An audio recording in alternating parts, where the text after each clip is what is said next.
Hey everyone, welcome back to another video. Today we are wrapping up the LEGO Star Wars 25 years anniversary with the Imperial Dropship and Rebel Scout Speeder set. Set 40755, ages 8+. It is called the Imperial Dropship versus Rebel Scout Speeder with 383 pieces and retails for a whopping $40. We get our last 25 years minifigure as well as 6 other minifigures that go with the set. Perhaps one of the better LEGO 25 years sets, and definitely a way to finish out with a bang in my opinion. Let's go ahead and check out the minifigures first before we get too deep into it. Looking first at our stormtroopers, and they are all going to be exactly the same with the unfortunately oversized helmets, but very detailed torso. I do like the improvement of adding the white groin piece. I think that improves it quite a bit. The only thing that's going to vary is the head prints underneath. We get a simple white man, a woman, because we got to have the women, and another woman. For the Rebels, we are going to experience a very similar thing with the exact same outfit and different faces. Here we have Wedge Antilles disguised as a regular Rebel trooper. We get another plain, non-special white male, and another woman. What is a woman? To me, the best minifigure in this set is going to be QTKT. Editing me here, and I just wanted to add for this portion that this droid was actually based off of a little girl named Katie Johnson. She was the daughter of the founder of the 501st Legion, and she had pediatric brain cancer, and her dad commissioned this droid from, I think it was like the R2-D2 Droid Builders Club. I'm not quite sure of the name off the top of my head, but anyways, he had this droid named after her, Katie, KT, you get it. Initially it was R2 KT, and now it's QT KT.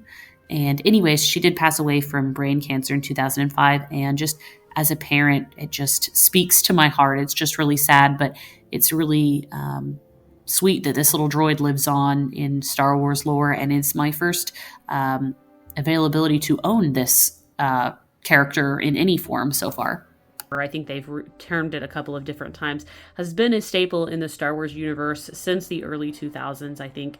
And I remember really wanting the action figure of this astromech droid, and I never got her because she was very expensive because she was a Comic-Con exclusive.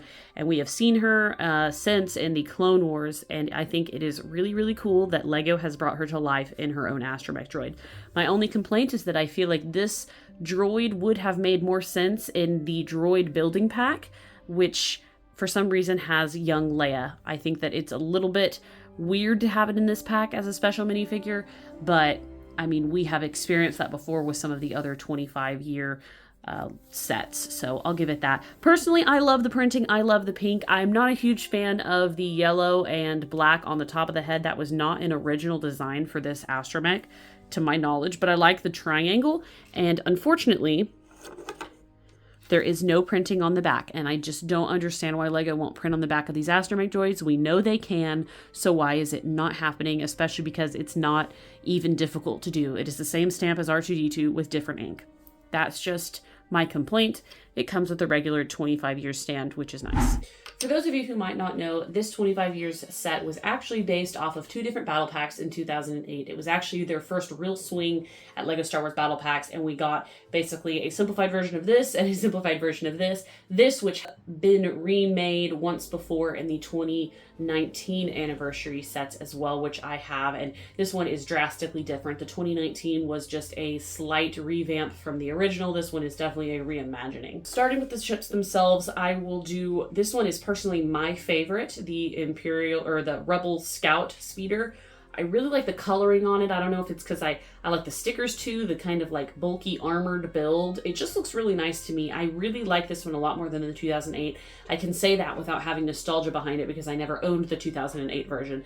I really like this. The coloration on it is very good. Overall, the shapes of it look nice. The engines maybe are a little bit obnoxious with the way that they jut out, but overall, I like that it can house all 3 troopers. You do have 2 stud launchers here on the top, and then this turret that can move side to side. It also can lift up and down, so we can shoot at the dropship as it flies by, which of course is very needed in my opinion. You can also take this off completely, which is part of the play feature of it, is that you can remove this section, and you could technically have another trooper stand in this hole here if you wanted.